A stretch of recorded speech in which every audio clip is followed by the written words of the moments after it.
ధనుసు రాశి వారికి ఈ వారం మంచి ఫలితాలు గోచరిస్తున్నాయి. శుభకార్యాలు ఘనంగా నిర్వహిస్తారు.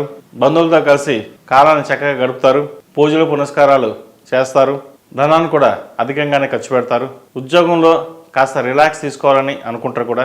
ఎందుకంటే ఎన్నో ఏళ్ళగా ప్రాజెక్ట్ని కంప్లీట్ చేసి కొంత రిలాక్సేషన్ తీసుకుని ఫ్యామిలీతో గడపాలని నిర్ణయించుకుంటారు.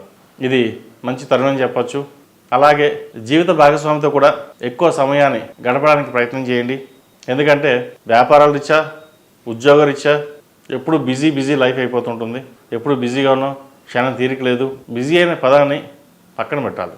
ఈ రాశిలో జన్మించిన స్త్రీలకు విదేశాలకు వెళ్ళాలనుకునే వారికి విదేశీ ప్రయత్నాలు చేసుకోవచ్చు. సంతానాభివృద్ధి బాగుంటుంది. సంతానం కోసం ప్రయత్నిస్తున్న వారికి ఈ వారం మంచి శుభవార్తను వింటారు. మొత్తం మీద ధనుసు రాశి వారికి ఈ వారం బాగుందని చెప్పొచ్చు. ఈ రాశిలో జన్మించిన వారికి కలిసి వచ్చే సంఖ్య 8, కలిసి వచ్చే దిక్కు తూర్పు, కలిసి వచ్చే రంగు ఎల్లో.